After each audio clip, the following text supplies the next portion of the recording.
ಗುರುರ್ಬ್ರಹ್ಮ ಗುರುರ್ವಿಷ್ಣು ಗುರುರ್ದೇವೋ ಮಹೇಶ್ವರಃ ಗುರು ಸಾಕ್ಷಾತ್ ಪರಬ್ರಹ್ಮ ತಸ್ಮೈ ಶ್ರೀ ಗುರವೇ ನಮಃ. ಶ್ರೀ ಜಗದ್ಗುರು ಸಿದ್ಧಾರೂಢರ ಪಾದಕಮಲಗಳಿಗೂ,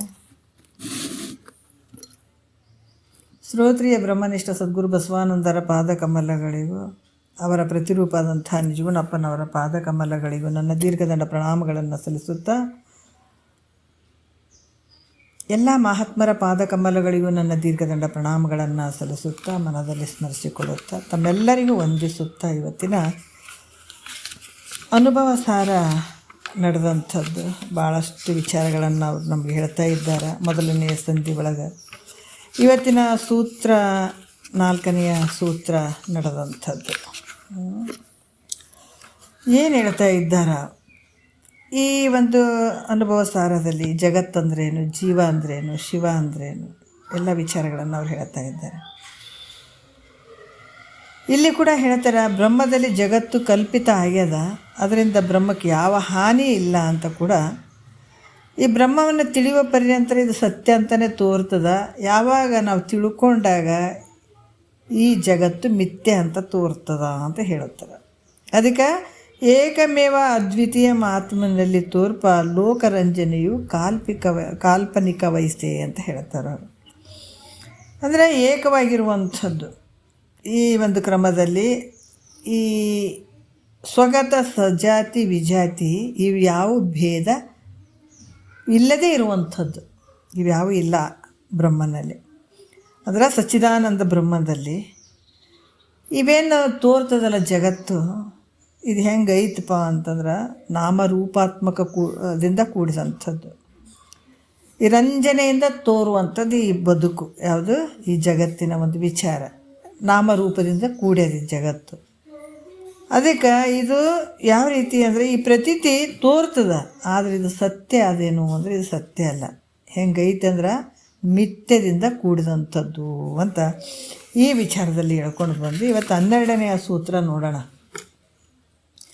ನಿನ್ನೆ ಕೂಡ ಹೇಳಿದರು ಯಾವ ರೀತಿ 11ನೇ ನುಡಿಯಲ್ಲಿ ಕೂಡ ಭಾಳಷ್ಟು ಅದ್ಭುತವಾಗಿ ಹೇಳಿದ್ದಾರೆ. ಚಿತ್ತು ತನ್ನೊಳಗಿರ್ಪ 11ನೇ ಸೂತ್ರದಲ್ಲಿ 11ನೇ ನುಡಿಯಲ್ಲಿ ಕೂಡ ಹೇಳ್ತಾರೆ ಅವರು. ಚಿತ್ತು ತನ್ನೊಳಗಿರ್ಪ ಸತ್ತಾದ ಮಾಯೆ, ಚಿತ್ತು ತನ್ನೊಳಗಿರ್ಪ ಅಸತ್ತಾದ ಮಾಯೆ. ಅಸತ್ತಾದ ಮಾಯೆ ಬಹು ವೃತ್ತಿಗಳ ನೈದಲ್ ಅದರಿಂದ ಬಾಧೆ ಒಡೆಯುತ್ತಿರದು ತಾನು ಉಳಿಮೆಯಾಗಿ ಅಂತ ನಿನ್ನೆ ವಿಚಾರಗಳು ಬಂದವು. ಯಾಕಂತಂದ್ರೆ ಕೆಲವು ಏನಂತಂದ್ರೆ ಸೂರ್ಯನ ಕಿರಣಗಳು ಬೇಸಿಗೆ ಸಂದರ್ಭದಲ್ಲಿ ಮಧ್ಯಾಹ್ನ ಮರುಭೂಮಿಯಲ್ಲಿ ಆ ಸೂರ್ಯನ ಕಿರಣಗಳು ವ್ಯಾಪಿಸಿರ್ತದೆ. ಯಾಕಂದ್ರೆ ಆ ಒಂದು ಕಿರಣಗಳ ಒಂದು ಪ್ರಖರತೆ ಜಾಸ್ತಿ ಇರ್ತದಲ್ಲ, ಅದರಿಂದ ಉಷ್ಣ ಮೇಲ್ಗಡೆ ಹೋಗ್ತಾ ಇರ್ತದೆ, ಕಾಯ್ದು ಭೂಮಿ ಕಾಯ್ದು ಮೇಲ್ಗಡೆ ಹೋಗ್ತಿರ್ತದಲ್ಲ, ಆವಾಗ ನೀರು ಹೋದಂಗೆ ಕಾಣ್ತಾ ಇರ್ತದೆ, ನೀರಿನ ಥರ ಕಾಣಿಸ್ತದೆ, ದೂರ ನೋಡೋರಿಗೆ ಜಲದಂಗೆ ತೋರ್ತಿರ್ತದೆ. ಅದಕ್ಕೆ ಏನು ಹೇಳಿದರು, ಮೃಗಜಲ ಅಂತ ಹೇಳಿದರು. ಯಾಕಂದರೆ ಇದು ಮೃಗಜಲವನ್ನು ನಂಬಿ ಇದು ಸತ್ಯ ಅಂತ ಮೃಗಗಳು ನೀರು ಕುಡಿಲಿಕ್ಕಂತೂ ಹೋಗ್ತಾವಲ್ಲ. ಯಾಕಂದ್ರೆ ಅದು ನಿಜವಾಗಿ ಸತ್ಯ ಏನಂದರೆ ಇಲ್ಲ, ಆದರೆ ನೀರು ಇರೋಂಗಿಲ್ಲ. ಆದರೆ ಮೃಗಜಲ ಏನು ಮಾಡ್ತಾರೆ, ಮೃಗ ಏನು ಮಾಡ್ತಾವ, ಮೃಗಗಳು ಈ ಮೃಗಜಲವನ್ನು ಕಂಡು ಇದೇ ಸತ್ಯ ಅಂತ ಅದರ ಹತ್ರ ಹೋಗ್ತಾವಲ್ಲ, ಅದಕ್ಕೆ ಇದಕ್ಕೆ ಮೃಗಜಲ ಅಂತ ಹೆಸರು ಬಂತು. ಈ ಬಿಸಿಲಿನ ಆಧಾರದಿಂದ ಈ ಮೃಗಜಲ ಯಾವುದರ ಆಧಾರದಿಂದ ತೋರಿತು, ಬಿಸಿಲಿನ ಆಧಾರದಿಂದ ತೋರ್ಯದು. ಯಾಕಂದ್ರೆ ಈ ಅಧೇಯವಾದಂಥ ಮೃಗಜಲ ಹುಟ್ಟಿ ಅದೇನಾಗದ ಭಾಳಷ್ಟು ನೀರು ಥರ ಹರಿದಂಗೆ ಕಾಣಕತ್ತದ. ಈ ನೀರು ಥರ ಕಾಣ್ದಂಗೆ ಆದರೂ ಕೂಡ ಆಧಾರವಾದಂಥ ಬಿಸಿಲು, ಇದಕ್ಕೆ ಆಧಾರವಾಗಿರುವಂಥದ್ದು ಯಾವುದು, ಬಿಸಿಲು. ಅದು ಏನಾದರೂ ನೆಂದು ಶೀತ ಆಗಿ ಏನಾದರೂ ಕೆಟ್ಟು ಹೋಗ್ಯದೇನು ಅಂತಂದ್ರೆ ಎಂದು ಆ ರೀತಿ ಆಗಕ್ಕೆ ಸಾಧ್ಯ ಇಲ್ಲ. ಅದಕ್ಕೆ ಇಂಥ ಇದ್ರಂಗೆ ಸಚ್ಚಿದಾನಂದ ಪರಬ್ರಹ್ಮ ಸ್ವರೂಪದಲ್ಲಿ ಈ ಒಂದು ಮಾಯೆ ಏನು ತೋರ್ತದಲ್ಲ, ಇದು ಅನೇಕ ವಿಧ ಭೇದ ರೂಪವಾಗಿ ತೋರಿ ಅಡಗಿದ್ರು ಕೂಡ, ಆದ್ರೆ ಇದು ಯಾವ ರೀತಿ ಅಂತಂದ್ರೆ ಅಧಿಷ್ಠಾನವಾದಂಥ ಅಧಿಷ್ಠಾನವಾಗಿರುವಂಥ ಇದು ಸ್ವರೂಪಕ್ಕೆ ಏನದ ಇದು ಹಾನಿ ಇಲ್ಲ. ಬೇಕಾದಷ್ಟು ತೋರ್ತದೆ, ಜಗತ್ತು ತೋರ್ತದೆ, ನಾನಾ ರೀತಿಯಿಂದ ತೋರ್ತಂದ್ರೂ ಕೂಡ ಇಲ್ಲಿ ಅಧಿಷ್ಠಾನಕ್ಕೆ ಅಧಿಷ್ಠಾನವಾದಂಥ ಸ್ವರೂಪದ ಒಂದು ಬ್ರಹ್ಮಕ್ಕೆ ಯಾವ ರೀತಿಯಿಂದ ಹಾನಿ ಇಲ್ಲಪ್ಪ ಅಂತ ನಿನ್ನೆ ವಿಷಯದಲ್ಲಿ ಭಾಳಷ್ಟು ಅದ್ಭುತವಾದಂಥ ವಿಚಾರಗಳು ಬಂದಿದ್ದಾವೆ. ಅದಕ್ಕೆ ವ್ಯಾವಹಾರಿಕ ಸತ್ತ, ಪ್ರಾತಿಭಾಸಿಕ ಸತ್ತ ಮತ್ತು ಪಾರಮಾರ್ಥಿಕ ಸತ್ತ ಏನದಾವ. ವ್ಯಾವಹಾರಿಕ ಸತ್ತ ಆತ್ಮಕವಾದಂಥ ಬಿಸಿಲಿನ ಆಧಾರದಲ್ಲಿ ಪ್ರಾತಿಭಾಸಿಕವಾದಂತಹ ಮೃಗಜಲ ತೋರ್ಯದ. ವ್ಯಾವಹಾರಿಕವಾದಂಥ ಸತ್ತ ಯಾವುದು? ಬಿಸಿಲು. ಅದರಲ್ಲಿ ತೋರಿದಂಥ ಪ್ರಾತಿಭಾಸಿಕವಾಗಿರುವಂಥದ್ದು ಮೃಗಜಲ. ಅದರಿಂದ ಪ್ರಾತಿಭಾಸಿಕ ಸತ್ಯ ಆದಂಥ ಮೃಗಜಲದಿಂದ ವ್ಯಾವಹಾರಿಕ ಸತ್ಯ ಆದಂಥ ಬಿಸಿಲಿಗೆ ಯಾವ ರೀತಿ ಬಾಧೆ ಇಲ್ಲ. ಅದಕ್ಕೆ ಈ ರೀತಿಯಾಗಿ ಇವೆಲ್ಲ ವ್ಯಾವಹಾರಿಕ ಮತ್ತು ಪ್ರಾತಿಭಾಸಿಕ ಸತ್ತಗಳು ಏನದಾವ ಈ ಕಲ್ಪಿತ ಪದಾರ್ಥಗಳಿಂದ, ಈ ಕಲ್ಪಿತ ಪದಾರ್ಥಗಳಿಂದ ಪಾರಮಾರ್ಥಿಕವಾದಂಥ ಸತ್ತ, ಪಾರಮಾರ್ಥಿಕವಾದಂಥ ಈ ಪರಬ್ರಹ್ಮ ಚೈತನ್ಯಕ್ಕೆ ಯಾವ ಹಾನಿಯೂ ಇಲ್ಲ ಅಂತ ನಿನ್ನೆ ವಿಷಯದಲ್ಲಿ ಭಾಳಷ್ಟು ವಿಚಾರಗಳನ್ನು ಹೇಳಿದ್ರು. ಈ ಕಲ್ಪಿತ ಪದಾರ್ಥಗಳು ಅಧಿಷ್ಠಾನ ಜ್ಞಾನ ಆಯಿತು ಅಂತಂದಾಗ ಈ ಕಲ್ಪಿತ ಪದಾರ್ಥಗಳು ನಾಶ ಆಗ್ತದೆ. ಅಲ್ಲಿ ತನಕ ಇವು ಇದ್ದಂಗೆ ಇರ್ತದೆ, ಇದೇ ಸತ್ಯ ಅಂತ ತಿಳ್ಕೊಂಡಿರ್ತಾನೆ.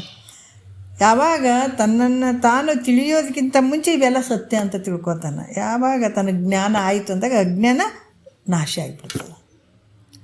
ಈ ರೀತಿ ಮತ್ತು ಈ ಶಿಷ್ಯ ಇದನ್ನು ಕೇಳಿಬಿಟ್ಟು ಕೆಲವು ಸಂಶಯಗಳನ್ನು, ಆಶ್ಚರ್ಯ ಪ್ರಶ್ನೆಗಳನ್ನು ಮಾಡ್ತಾನೆ. 12ನೇ ನುಡಿಯಲ್ಲಿ ಚಿತ್ತು ತಾನೇ ವಿಕರಿಸುತ್ತಿರದು ತಿಳಿವೆಡೆಯೇ ಆ ಸತ್ತು ವಿಕರಿಸುವ ತೆರನು ಆವುದೆನ ನಲಿದು ಬಿತ್ತರಿಪೆನು ಆತ್ಮಜನೆ ಕೇಳುವಂತೆ. ಚಿತ್ತು ಅಂದರೆ ಚಿದ್ರೂಪಾತ್ಮನು, ವಿಕರಿಸುತ್ತಿರದು ಅಂದರೆ ವಿಕಾರ ಒಂದದು ಅಂದರೆ ಒಂದದೇ ಇರುವಂಥದ್ದು. ತಿಳಿವಡೆ ಅಸತ್ತು, ವಿಕರಿಸುವ ತೆರನಾವುದು ಎನ್ನಲ್ಲ, ತೆರನ್ಯಾವುದು ಎನ್ನಲ್ ಆತ್ಮಜನೆ. ನೋಡ್ರಿ ಇಲ್ಲಿ ಬಿತ್ತರಿಪೆ ಆತ್ಮಜನೆ ಕೇಳು ಅಂತ ಹೇಳ್ತಾರೆ. ಅದಕ್ಕೆ ನೀನು ಹೇಳುವಂಥದ್ದು ಕೆಲವು ವಿಚಾರಗಳನ್ನು ಅವರು ಹೇಳ್ತಾ ಬಂದಿದ್ದಾರೆ. ಇಲ್ಲಿ ಭಾಳಷ್ಟು ಈ ಮಾಯೆ ಅನ್ನುವಂಥದ್ದು ನಾವು ಅರ್ಥ ಮಾಡ್ಕೋಬೇಕಾದ್ರೆ, ಯಾಕೆ ಮೊದಲು ಅರ್ಥ ಮಾಡ್ಕೋಬೇಕು. ಮಾಯೆ ಅನ್ನುವಂಥದ್ದು ಹೆಂಗೆ ಐತಪ್ಪ ಅಂತಂದ್ರೆ ಅನಾದಿ ಅದದು, ಮತ್ತು ಅದು ಏಕ ಅದ, ಅದು ಭಾವ ಅದ, ಶಾಂತ. ಈ ಮಾಯೆ ಲಕ್ಷಣಗಳಿವು. ಅದು ಅನಾದಿಯಾಗಿರುವಂಥದ್ದದ, ಒಂದೇ ಇರುವಂಥದ್ದದ, ಭಾವರೂಪವಾಗಿರುವಂಥದ್ದದ. ಶಾಂತ ಅಂದ್ರೆ ಇಷ್ಟಂತೆ ಇಷ್ಟಿಷ್ಟು ಅಳತೆಗೆ ಬರುವಂಥದ್ದು. ಈ ರೀತಿ ಮಾಯೆಗೆ ಲಕ್ಷಣಗಳದ. ಯಾಕಂತಂದ್ರೆ ಇಲ್ಲಿ ಕೂಡ ಅಸತ್ತು ಅಂದ್ರೆ ಅದು ಸತ್ತು ಅಲ್ಲ, ಅಸತ್ತು, ಜಡ, ದುಃಖ, ಅನಿತ್ಯ, ಪರಿಚ್ಛಿನ್ನತೆಯಿಂದ ಕೂಡಿದಂಥ ಈ ಲಕ್ಷಣಗಳಿಂದ ಕೂಡಿದಂಥ ಮಾಯೆ ಅನ್ನುವಂಥದ್ದು ಕೂಡ ಹೇಳ್ತಾರೆ. ಈ ರೀತಿಯಿಂದ ಕೂಡಿದಂಥ ಅದು ಹೆಂಗದ, ಅದು ಸತ್ತಲ್ಲ, ಅಸತ್ತದಿಂದ ಕೂಡಿದಂಥದ್ದದ, ಜಡವಾಗಿರುವಂಥದ್ದು. ಯಾಕಂದ್ರೆ ಸ್ವತಂತ್ರತೆ ಇಲ್ಲ ಅದಕ್ಕೆ, ಜಡವಾಗಿರುವಂಥದ್ದು ಐತೆ ಅದು ಮಾಯೆ ಅನ್ನುವಂಥದ್ದು. ಮತ್ತು ದುಃಖದಿಂದ ಕೂಡಿದಂಥದ್ದದ, ಅನಿತ್ಯದಿಂದ ಕೂಡಿದಂಥದ್ದದ, ಮತ್ತು ಪರಿಚ್ಛಿನ್ನತೆಯಿಂದ ಕೂಡಿದಂಥದ್ದು ಇದು ಮಾಯೆ ಒಂದು ಲಕ್ಷಣಗಳು. ಹಿಂಗೂ ಕೂಡ ಹೇಳ್ತಾರೆ ಅವರು. ಮತ್ತು ಇದು ಅನಾದಿ ಭಾವರೂಪವಾದಂಥ ಚಿತ್ತು ವಿಕಾರ ಆಗಂಗಿಲ್ಲ. ನೋಡ್ರಿ ಆತನ ಪ್ರಶ್ನೆ ಏನು ಬಂದದಿಲ್ಲಿ, ಅನಾದಿ ಚಿತ್ತು ತಾನೇ ವಿಕರಿಸುತ್ತಿರದು ತಿಳಿವೆಡೆಯ ಅಸತ್ತು ವಿಕರಿಸುವ ತೆರನು. ನೋಡ್ರಿ ತೆರನಾವುದು ಎನ್ನಲ್ ಅದನ್ನು ಅದಂ. ನೋಡ್ರಿ ಯಾಕಂತಂದ್ರೆ ನಾನು ನಿನಗೆ ಅದನ್ನು ಚೆನ್ನಾಗಿ ಹೇಳ್ತೀನಿ. ಬಿತ್ತರಿಪೆನ್ನು ಆತ್ಮಜನೆ ಕೇಳು ಅಂತ ಭಾಳ ಚಂದ ಹೇಳ್ತಾರೆ ಅವರು. ಅನಾದಿ ಭಾವರೂಪದಂಥ ಇದು ಚಿತ್ತು ಐತೆ, ಅನಾದಿಯಾಗಿರುವಂಥದ್ದದ, ಯಾವಾಗಲೂ ಇರುವಂಥದ್ದದ. ಇದು ಚಿತ್ತು ಯಾವತ್ತೂ ವಿಕಾರ ಆಗದೆ ಇರುವಂಥದ್ದು ಐತಪ್ಪ. ಹೌದು, ಯಾವತ್ತಾದ್ರೂ ವಿಕಾರ ಆಗ್ತದೆ ಈ ಚಿತ್ತು? ಆಗಂಗಿಲ್ಲ. ಅಂದಮೇಲೆ ಅನಾದಿ ಭಾವರೂಪವಾದಂಥ ಮಾಯೆ ಕೂಡ ಇದು ಯಾವಾಗಲೂ ಅದ. ಇದು ಕೂಡ ಅನಾದಿನೇ ಅದ, ಭಾವರೂಪನೇ ಅದ, ಅದ್ರಂಗೆ ಇದೂ ಅದ. ಆದ್ರೆ ಈ ಮಾಯೆ ಕೂಡ ಯಾಕೆ ವಿಕಾರ ಆಗ್ತದೆ ಹೇಳು? ಅದನ್ನೇ ವಿಕಾರ ಆಗಂಗಿಲ್ಲ ಅಂತ ಅನ್ಬೋದಲ್ಲ. ಅದಕ್ಕೆ ಕಾರಣ ಏನು? ಅದು ಯಾಕೆ ವಿಕಾರ ಆಗ್ತದದು ಅಂತ ಶಿಷ್ಯ ಪ್ರಶ್ನೆ ಮಾಡ್ತಾ ಇದ್ದಾನೆ. ಮತ್ತು ಅದನ್ನು ಅನಾದಿ ಭಾವರೂಪವಾಗಿರುವಂಥದ್ದು, ಅದು ಚಿತ್ತು ವಿಕಾರ ಆಗಂಗಿಲ್ಲ, ಅದು ಗೊತ್ತು. ಆದರೆ ಈ ಮಾಯೆ ಕೂಡ ಅನಾದಿಯಿಂದಿರುವಂಥದ್ದದ, ಅದು ಕೂಡ ಭಾವರೂಪದಿಂದ ಅದ. ಅದು ಮಾಯೆ ಕೂಡ ಅದು ಹೆಂಗೆ ವಿಕಾರ, ಅದು ಯಾಕೆ ವಿಕಾರ ಆದೀತು? ಆಗ್ತದಂತಂದ್ರೆ ಅದಕ್ಕೆ ಏನು ಕಾರಣ, ಹೆಂಗಾಗ್ತದ ಅಂತ ಇಲ್ಲಿ ಪ್ರಶ್ನೆ ಮಾಡಕತ್ತಾನ ಶಿಷ್ಯ. ಆವಾಗ ಕೇವಲ ಇಲ್ಲಿ ಒಂದು ಕೂಡ ಹೇಳ್ತಾರೆ ಅವರು, ಏನು ಹೇಳ್ತಾರೆ, ಕೇವಲ ಚಿದ್ರೂಪ ವಿಕಾರ ಆಗಿಲ್ಲಪ್ಪ ನೋಡ್ರಿ. ಯಾಕಂತಂದ್ರೆ ಇದು ಹೆಂಗೈತಿ ಅಂತಂದ್ರೆ ಹೇಳ್ತಾರೆ, ಈಗ 13ನೇ ನುಡಿ ನೋಡ್ರಿ, ಭಾಳಷ್ಟು ಅದ್ಭುತವಾಗಿ ಹೇಳ್ತಾರೆ. ಹಾನಿ ತನಗಿನಿತಿಲ್ಲದೆ ಹಾನಿ ತನಗೆ ಇನಿತಿಲ್ಲದೆ, ಒಂದು ಸ್ವಲ್ಪ ಕೂಡ ಇಲ್ಲದೆ ಈ ನಿಖಿಳ ಜಗವಾಗಿ ತಾನೇ ತೋರ್ಪುವನು ಅವನು ಅನಿರ್ವಚನೀಯ ಮಾಯೋಪಧಾನನಾಗಿರ್ಪ ಪರಮಾತ್ಮ ಅಂತ ಹೇಳ್ತಾರೆ ಅವರು. ಏನು ಹೇಳ್ತಾ ಇದ್ದಾರೆ, ಹಾನಿ ಅಂತಂದ್ರೆ ಯಾವ ಒಂದು ಸ್ವಲ್ಪ ಕೂಡ ನಿನಗೆ ಹಾನಿ ಅನ್ನುವಂಥದ್ದಿಲ್ಲ. ಯಾಕಂತಂದ್ರೆ ಇದು ಹೇಗಿದೆ ಅಂತಂದ್ರೆ ಬರೀ ಚಿದ್ರೂಪನೇ ವಿಕಾರ ಆಗಂಗಿಲ್ಲ, ಕೇವಲ ಮಾಯ ಕೂಡ ಅದು ವಿಕಾರ ಆಗಿಲ್ಲ. ಈ ಮಾಯೋಪಾದಿಯಾದ ಬ್ರಹ್ಮವು ಜಗತ್ತಿಗೆ ವಿವರ್ತೋಪಾದನ ಅಂತ ಹೇಳ್ತಾರೆ, ವಿವರ್ತ ಉಪಾದಾನ ಕಾರಣವಾಗಿರ್ತದೆ ಅಂತ ಅವ್ರು ಉತ್ತರ ಕೊಡ್ತಾ ಇದ್ದಾರೆ ಅವರು. ಅದಕ್ಕೆ 9 ರೀತಿಯಿಂದ ಹೇಳಲಿಕ್ಕೆ ಬರದೇ ಇರುವಂಥದ್ದು ಭಿನ್ನ ಅಂತ ಹೇಳಕ್ಕೆ ಬರೋಂಗಿಲ್ಲ. ಮಾಯೆ ನೋಡ್ರಿ ಎಷ್ಟು ಅದ್ಭುತವಾಗಿ ಹೇಳ್ತಾರೆ, ಭಿನ್ನ 9 ರೀತಿಯಿಂದ ಹೇಳಿದ್ರು ಕೂಡ ಹಂಗೆ ಹೇಳಕ್ಕೆ ಬರೋಂಗಿಲ್ಲ. ಹೆಂಗೆ ಭಿನ್ನ ಅಂತ ಹೇಳಕ್ಕೆ ಬರೋಂಗಿಲ್ಲ, ಅಭಿನ್ನ ಅಂತ ಹೇಳಕ್ಕೆ ಬರೋಂಗಿಲ್ಲ, ಅಭಿನ್ನ ಅಂತ ಹೇಳಕ್ಕೆ ಬರೋಂಗಿಲ್ಲ, ಸಾವಯವ ಅಂತ ಹೇಳಕ್ಕೆ ಬರೋಂಗಿಲ್ಲ, ನಿರಾವಯ ಅಂತ ಹೇಳಕ್ಕೆ ಬರೋಂಗಿಲ್ಲ, ಸಾವಯವ ನಿರಾಯವ ಅಂತ ಹೇಳಕ್ಕೆ ಬರೋಂಗಿಲ್ಲ. ನೋಡ್ರಿ ಇಷ್ಟೆಲ್ಲ ಭಾಳಷ್ಟು ರೀತಿಯಿಂದ ಕೂಡಿದಂಥ ಇದು ಹಿಂಗ ಅಂತ ಹೇಳಕ್ಕೆ ಬರೋಂಗಿಲ್ಲ. ಯಾಕಂದರೆ ಮಾಯ ಉಪಾಧಿ ಉಳ್ಳಂಥದ್ದು, ಮಾಯ ಒಂದು ಉಪಾಧಿ ಉಳ್ಳಂಥದ್ದು ಪರಮಾತ್ಮ. ಮಾಯ ಉಪಾಧಿಯನ್ನು ಮಾಡ್ಕೊಂಡಿದ್ದಾನೆ. ಮಾಯಿಂದ ಈ ಜಗತ್ತು ತೋರ್ತದೆ ಎರಡರಿಂದನೂ. ಯಾವ ರೀತಿ ಅಕ್ಕಿ ಮತ್ತು ಭತ್ತ ಎರಡು ಅದು ಇದ್ದಾಗ ಮಾತ್ರ ಅದು ಬೆಳೆ ಬರ್ತದಲ್ಲ, ಅದ್ರಂಗೆ ಈ ಮಾಯೋಪಾಧಿ ಉಳ್ಳಂಥ ಪರಮಾತ್ಮನು ಅಂಥ ಒಂದು ಸ್ವರೂಪಕ್ಕೆ ನೋಡ್ರಿ, ತನಗಂದ್ರೆ ಸ್ವರೂಪಕ್ಕೆ ಒಂದು ಸ್ವಲ್ಪ ಕೂಡ ಎಳ್ಳಷ್ಟಾದರೂ ಕೂಡ ಹಾನಿ ಇಲ್ಲದಲ್ಲೇ ಈ ಸರ್ವ ಈ ಕಾಣ್ತದಲ್ಲ, ಈ ಜಗತ್ತೆಲ್ಲವನ್ನು ತೋರ್ತದಲ್ಲ, ಎಲ್ಲ ರೂಪನೂ ಪರಮಾತ್ಮನ ರೂಪನೇ ಆಗಿರುವಂಥದ್ದು. ಅದಕ್ಕೆ ಇಲ್ಲಿ ಕೂಡ ಭಾಳಷ್ಟು ವಿಚಾರಗಳನ್ನು ಅನಿರ್ವಚನ ಅದರಲ್ಲಿ ಹೇಳ್ತಾರೆ ಅವರು.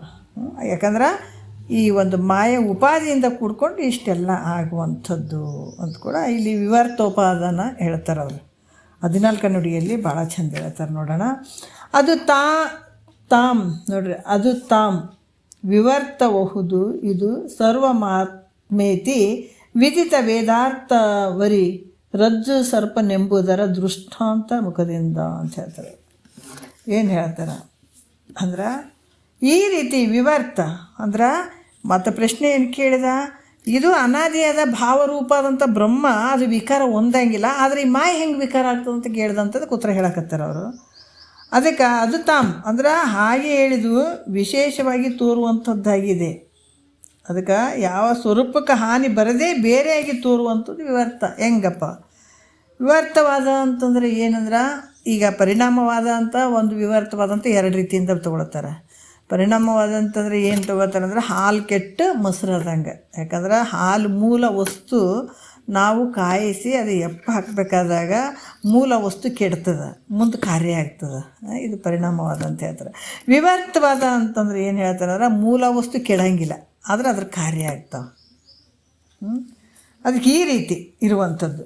ಅದಕ್ಕೆ ನಾಮರೂಪಗಳು ಈ ಪರಮಾತ್ಮನ ಸ್ವರೂಪಗಳೇ ಆಗಿರುವ ಈ ಜಗತ್ತಿನೊಳಗೆ ಏನಾದ ಆಧಾರವಾಗಿರುವಂಥದ್ದು ನಿನ್ನ ಸ್ವರೂಪ ಯಾವತ್ತೂ ಕೆಟ್ಟಿಲ್ಲ, ಅಂದರೆ ಅದಕ್ಕೆ ಯಾವ ಹಾನಿ ಬರೋಂಗಿಲ್ಲ. ಆದರೆ ಜಗತ್ತು ತೋರೋದು ಬಿಟ್ಟಿದಂದ್ರೆ ಜಗತ್ತು ತೋರಿದ್ರು ಕೂಡ ಸ್ವರೂಪಕ್ಕೆ ಹಾನಿ ಐತೇನಂದ್ರೆ ಹಾನಿಯಲ್ಲ. ಇದಕ್ಕೆ ವಿವರ್ತೋಪಾದಾನವನ್ನು ಅವ್ರಿಗೆ ಹೇಳಕತ್ತಾರೆ ಅವರು. ಯಾಕಂದರೆ ಇವೆಲ್ಲ ಜಗತ್ತಿನಾಗ ಎಲ್ಲ ನಾಮರೂಪಗಳು ತೋರ್ತಾವ ಅಂತಂದ್ರೆ ಆತ್ಮೇತಿ ಅಂದರೆ ಪರಮಾತ್ಮನ ಸ್ವರೂಪಗಳೇ ಆಗಿದಾವೆ ಎಲ್ಲನೂ. ಈ ಪರಮಾತ್ಮನ ಬಿಟ್ಟು ಕಡೆಗೆ ಏನಿಲ್ಲ. ನೀವು ಪ್ರತಿಯೊಂದು ದೃಶ್ಯ ಪ್ರಪಂಚದ ಈ ಜಗತ್ತಂತ ಏನು ತೋರ್ತದಲ್ಲ, ಇದು ಕೂಡ ನೋಡ್ರಿ, ಇದಕ್ಕೆ ತಿಳಿ ಇರ್ಬೇಕು ಮನಸ್ಸು ಅನ್ನುವಂಥದ್ದು. ಭಾಳ ಸೂಕ್ಷ್ಮ ಮನಸ್ಸಿದ್ದಾಗ ಪಟ್ಟ ಇಟ್ಕೊಳಕ್ಕಾಗ್ತದೆ. ಇದು ಸ್ವಲ್ಪ ಗದ್ದಲಿಕ್ಕಿತ್ತಂದ್ರೆ ಮನಸ್ಸು ಇಟ್ಕೊಳಂಗಿಲ್ಲ. ಯಾಕಂದ್ರೆ ಈ ಮನಸ್ಸು ಕೂಡ ಒಂದು ನೀರಿನ ಥರ ಇದಕ್ಕೆ ಎಲ್ಲ ಮಿಕ್ಸಾಗಿ ಮನಸ್ಸು ಭಾಳ ಗಾಢಿತ್ತು ಅಂತಂದಾಗ ಇವು ವಿಚಾರಗಳು ಹತ್ತಂಗಿಲ್ಲ. ಮನಸ್ಸು ಯಾವಾಗ ಇರಬೇಕು, ತಿಳಿಯಾದಾಗ ಮಾತ್ರ ಇದು ಹತ್ತತಾವೆ. ಅದಕ್ಕಿಲ್ಲ ಹೇಳ್ತಾರೆ, ಜಗತ್ತಿನೊಳಗೆ ಈ ಜಗತ್ತು ನಿನಗೆ ಭಿನ್ನವಾಗಿ ಕಾಣಕತ್ತದಲ್ಲ, ಇದು ಯಾಕೆ ಕಾಣಕತ್ತದಂದ್ರೆ ನಿನ್ನ ಅಜ್ಞಾನ. ಇಲ್ಲಿ ಜಗತ್ತು ತೋರಕತ್ತಿದ ನಿನಗೆ ಬೇರೆನೇ ತೋರಕತ್ತಿದಲ್ಲ, ಅದು ನೋಡ್ರಿ ಇದು ಎಷ್ಟು ಮೂರ್ಖತನ ಅಂತ ಅನ್ನಿಸ್ಕೊಳ್ತದೆ ನಂಬುದು. ಹುಚ್ಚರಿ ಯಾರಪ್ಪ ಅಂದ್ರೆ ಮನುಷ್ಯರಾಗಿ ಹುಟ್ಟಿ ಬಂದರೂ ಕೂಡ ಹುಚ್ಚರೇ, ಹೌದಲ್ಲ. ಅವರು ಶಾಣ್ಯರಂತ ಹೆಂಗೆ ಹೇಳೋಕ್ಕಾಗ್ತದೆ? ಯಾಕಂದ್ರೆ ಏನಿರುವಂಥ ವಸ್ತುವನ್ನು ಬಿಟ್ಟು ಇರದೇ ಇರುವಂಥದ್ದು ಸತ್ಯ ಅಂತ ತಿಳ್ಕೊಂಡದಲ್ಲ, ಇದು ಅಜ್ಞಾನ. ನೋಡ್ರಿ ಎಂಥ ಅಜ್ಞಾನ ಐತೆ. ಜಗತ್ತಿನೊಳಗೆ ಏನು ತೋರ್ತದೆ ಎಲ್ಲ ಪರಮಾತ್ಮನ ಸ್ವರೂಪನೇ ಐತೆ ಅದು. ಅದಕ್ಕೆ ಈ ರೀತಿ ಶ್ರುತಿ ಕೂಡ ಹೇಳ್ತದೆ. ಅಂದ್ರೆ ಹಗ್ಗವೇ ಹಾವಾಗ್ಯದ ಅಂತ ಹೇಳುವಂಥ ಕೆಲವು ವಿಚಾರಗಳನ್ನು ಹೇಳ್ತಾರೆ. ಹಗ್ಗ ಐತೆ ಅದು ಹಾವಾಗಿದೆ ಅಂತ ಹೇಳುವಂಥ ಒಂದು ಕೆಲವೊಂದು ವಿಚಾರ ದೃಷ್ಟಾಂತದ ಮೂಲಕ ನೀ ತಿಳ್ಕೊ. ಇರುವಂಥದ್ದು ಹಗ್ಗ ಐತೆ, ಆದ್ರೆ ನಿನಗೇನು ಭ್ರಮೆ ಆಗ್ಯದ ಹಾವು ಅಂತ ಅನ್ನುವಂಥದ್ದು ಈ ದೃಷ್ಟಾಂತದ ಮೂಲಕ ನೀವು ತಿಳ್ಕೊಳಪ್ಪ ಅಂತ ಹೇಳಿ ಮತ್ತು 15ನೇ ನುಡಿಯಲ್ಲಿ ಭಾಳಷ್ಟು ವಿಚಾರಗಳನ್ನು ಹೇಳುತ್ತಾರೆ ಅವರು. ಇನ್ನು ಕೇಳು ಆ ಒನ್ನು ತನ್ನ ನಿಜಮಂ ಬಿಡದೆ ಭಿನ್ನ ಕಟಕಾದಿ ರೂಪೆನಿಸಲು ಅದು ವಿವರ್ತಂ ನೋಡಿ ತಿಳಿಯುವುದು ಇದನ್ನಿಲ್ಲಿ ಅಂತ ಹೇಳ್ತಾರೆ ಅವರು. ಇನ್ನು ಕೇಳಪ್ಪ ಹೆಂಗೈತೆ ಅಂದ್ರೆ, ಈಗ ಹೇಳಿದ್ರಲ್ಲ ವಿವರ್ತ ಪರಿಣಾಮವಾದ ಅಂತ ಹೇಳಿದ್ರು. ಹಾಲು ಮೂಲ ವಸ್ತು ಕೆಡ್ತದ, ಕಾರ್ಯರೂಪ ಆಗ್ತದೆ. ಅದರ ಮೂಲ ವಸ್ತು ಐತೇನಂದ್ರೆ ಮೂಲ ವಸ್ತು ಇಲ್ಲ. ಅದ್ರಂಗೆ ವಿವರ್ತೋಪದಾನ ಅಂತಂದ್ರೆ ಮೂಲ ವಸ್ತು ಏನೈತೆ, ಮೂಲ ವಸ್ತು ಕೆಡಂಗಿಲ್ಲ, ಆದರೆ ಅದ್ರ ಕಾರ್ಯಗಳು ಆಗಿರ್ತಾವೆ. ಅದಕ್ಕೆ ಇಲ್ಲಿ ಏನು ಹೇಳ್ತಾರೆ, ವಿಚಾರ ಮಾಡು.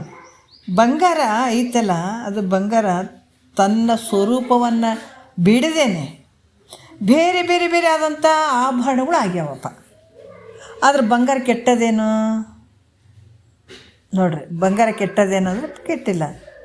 ಬಂಗಾರದಾಗ ಆಭರಣ ತೋರೋದು ಬಿಟ್ಟಾವೇನೋ, ಯಾಕಂದ್ರೆ ಬಂಗಾರದಿಂದನೇ ಆಭರಣಗಳೆಲ್ಲ ಮಾಡಿಸ್ಕೊಂಡಿರ್ತೀವಿ. ಆದ್ರೆ ಅದು ಮೂಲ ವಸ್ತು ಕೆಟ್ಟದೇನು ಅಂದರೆ ಕೆಟ್ಟಿಲ್ಲ. ನೋಡ್ರಿ, ಮೂಲ ವಸ್ತು ಕೆಟ್ಟಿಲ್ಲ, ಆದರೆ ಬಂಗಾರ ಆಗಿದ್ದಾವೆ, ಆಭರಣಗಳು ಆಗಿದ್ದಾವಲ್ಲ. ಆ ರೀತಿ ವಿವರ್ತೋಪದಾನವನ್ನು ಒಪ್ಪುತ್ತಾರೆ. ಅಂದರೆ ಮೂಲ ವಸ್ತು ಇದೆ. ಈಗ ಯಾವ ರೀತಿ ಅಂತಂದ್ರೆ ಅವ್ರು ಹೇಳ್ತಾರೆ, ಆಭರಣಗಳು ಎಲ್ಲ ಆಗಿದ್ದಾವೆ, ಮೂಲ ವಸ್ತು ಕೆಡದೇನೆ ಅದ್ರ ಕಾರ್ಯಗಳು ಆಗಿರ್ತವೆ. ಇದಕ್ಕೆ ವಿವರ್ತ ಅಂತ ಅನಿಸ್ಕೊಳ್ತದೆ ಇದು. ಅದಕ್ಕೆ ಈ ರೀತಿ ವಿಚಾರ ಮಾಡಿ ತಿಳಿಯುವಂಥ ಅದರ ಆಧಾರವಾಗಿರುವಂಥ ನಿನ್ನ ಸ್ವರೂಪ ಪರಬ್ರಹ್ಮ ಸ್ವರೂಪ ಐತೆ. ಆದರೆ ಈ ಜಗತ್ತು ತೋರ್ಯದಂದ್ರೂ ಕೂಡ ಆ ಎಲ್ಲ ಯಾವ್ದು ರೂಪ ಪರಮಾತ್ಮನ ರೂಪನೇ ಐತೆ. ಆದರೆ ಮೂಲ ವಸ್ತು ಕೆಟ್ಟದೇನು ಅಂದರೆ ಮೂಲ ವಸ್ತು ಕೆಟ್ಟಿಲ್ಲ, ಆದರೆ ತೋರೋದು ಬಿಟ್ಟದೇನೋ ತೋರ್ಯದ. ಆದರೆ ಇಲ್ಲಿ ಎಲ್ಲ ತೋರಿದಂಥದ್ದು ಯಾವುದು, ಅದು ನಿನ್ನ ಸ್ವರೂಪನೇ ಐತೆ. ಈ ರೀತಿ ತಿಳ್ಕೊಳ್ಬೇಕಾಗ್ತದೆ. ಮತ್ತು 16ನೇ ನುಡಿಯಲ್ಲಿ ಹೇಳ್ತಾರೆ, ಇಂತು ಕಥದಿ ಮೋರಂತೆ ಈ ಜಗಂ ಬ್ರಹ್ಮದಿಂ ತೋರುತಿಹುದು ಫಲ ತೆರನಿದು ನೈಗಮಾಂತ ಸಿದ್ಧಾರ್ಥವೆಲೆ ಪುತ್ರ ಅಂತ ಹೇಳ್ತಾರೆ ಅವರು.